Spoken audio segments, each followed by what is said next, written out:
What's up, everybody? This is Ron K. Armstrong, filmmaker extraordinaire, and I'm here with my pal Lester, and hopefully he'll talk today.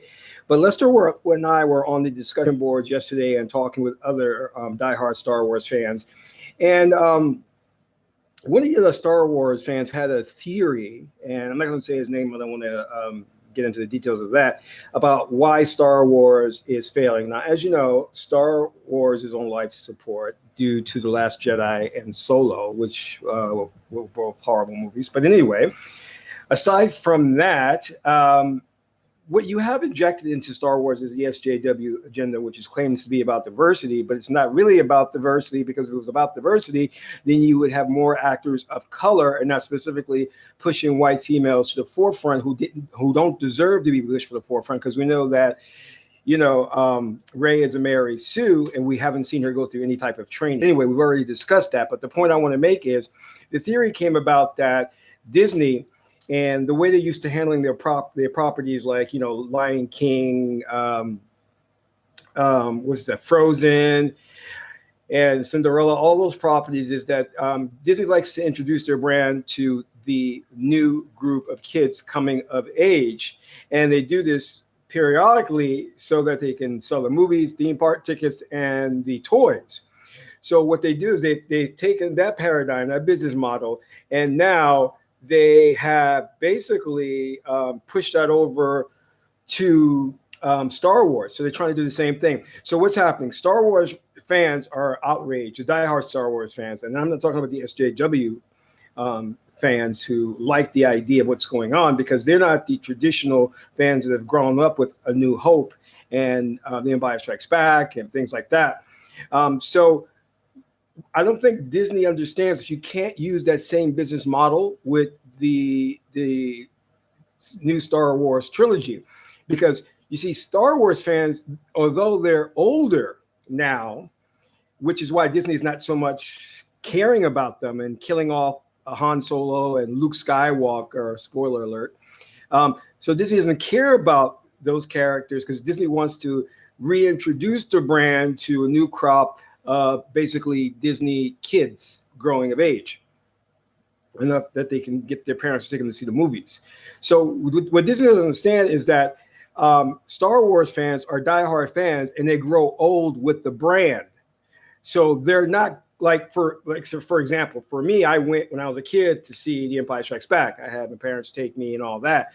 Now, as I'm older, I can still watch The Empire Strikes Back and enjoy it. I don't even have to watch it with kids, or if I had a son or a daughter, I don't have to watch it with them. I can watch it by myself over and over again and enjoy it. But I wouldn't be watching, like, for example, Frozen, Cinderella, or The Lion King.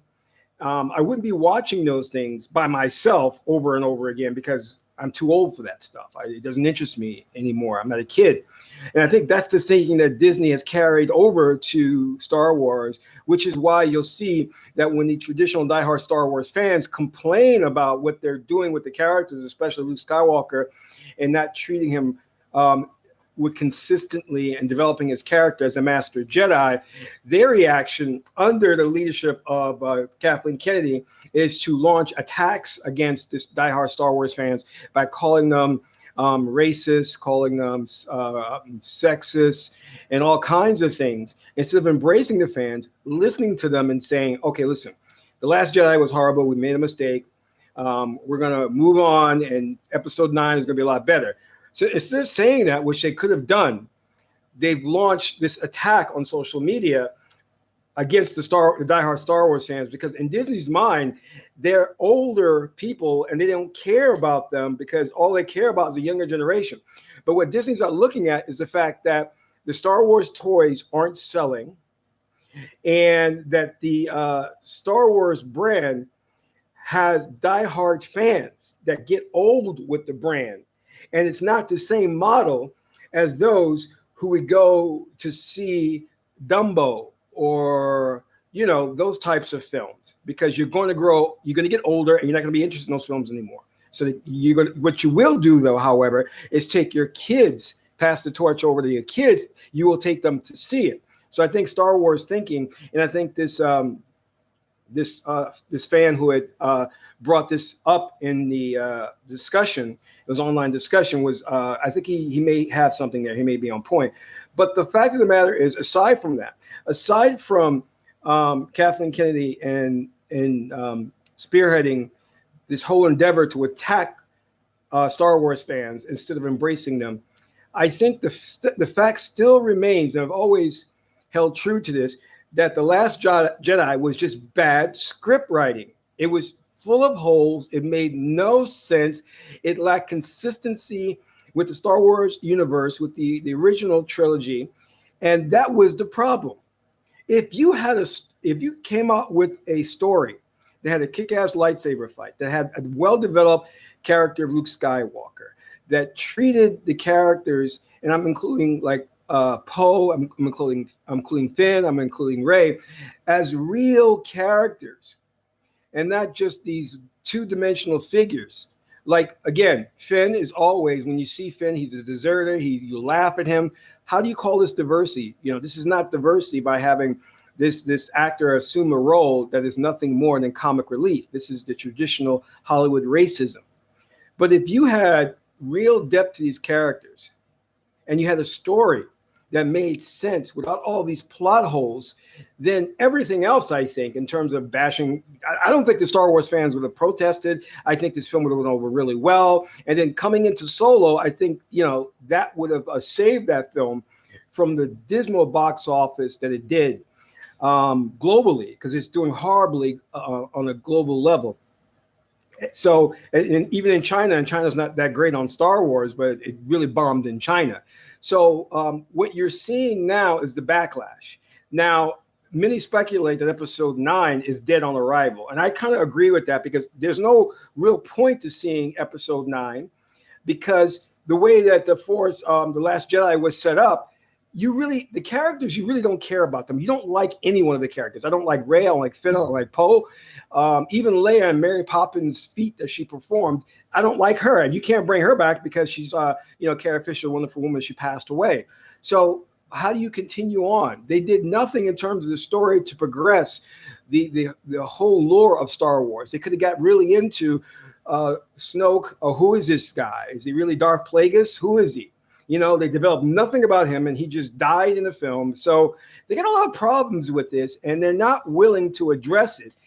Instead of Kathleen Kennedy and her camp and her story writers admitting to the truth of the matter is that they screwed up royally, their only recourse or what they're choosing to do is to just backlash and tell off the Star Wars fans, when really you should be listening to them, embracing them, and saying, hey, listen, we understand. We're going to course correct.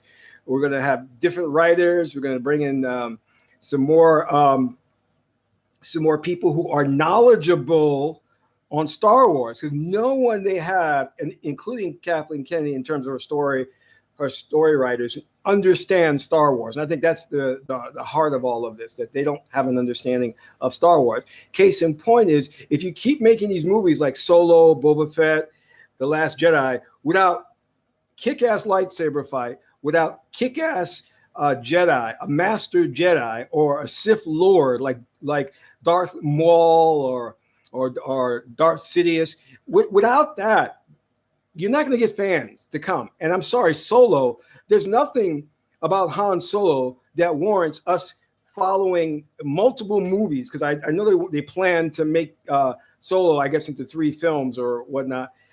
There's nothing in that warrants me going to see it. There's no lightsaber fights. There's no Jedis. And it was the same problem with Rogue One. I think the only thing that saved Rogue One was the fact that Darth Vader appeared at the end of the film, and it was kick-ass. But you can't keep putting a nice surprise at the end of every film. So again, if Kathleen Kennedy really understood Star Wars, which she doesn't, this is why Bob Iger needs to get rid of her, she needs to go immediately, then you would understand there's certain tropes that a Star Wars movie has to have. That is, kick-ass villain, kick-ass lightsaber fight, lore about the Jedi, something that tells us about them, lore about the dark side, the Sith, and then compile the other things on top of that, which is you can have the female characters, but they have to go through Jedi training. They can't just suddenly be Mary Susan and be good at everything. you know. So, and the purpose of Jedi training, there's a real significant purpose of that. There's character arcs, there's growth that happens in that.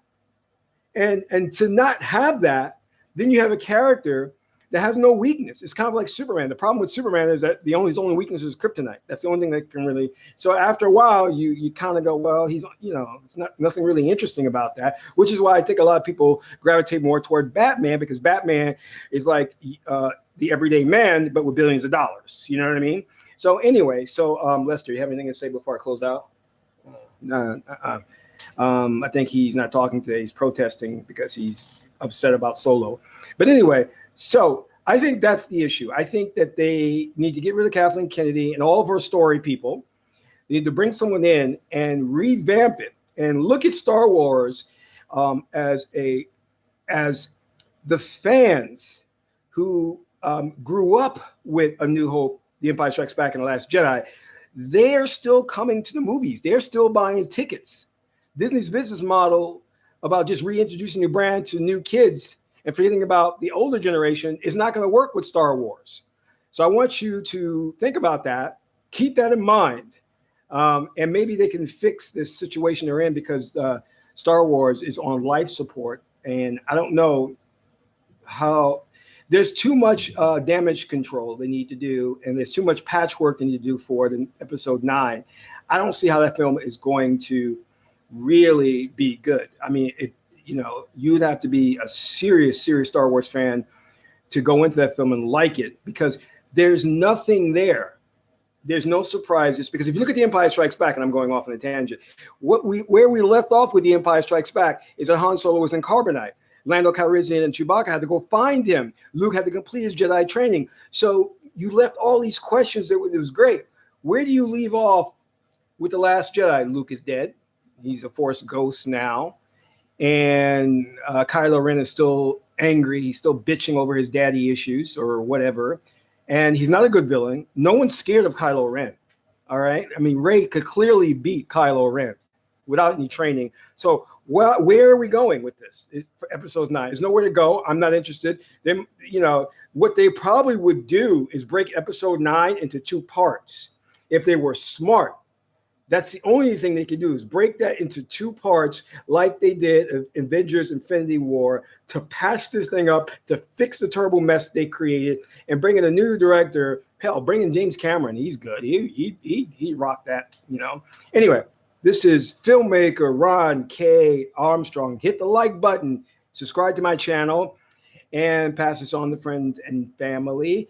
And until my next video, live, film, and enjoy life. Bye.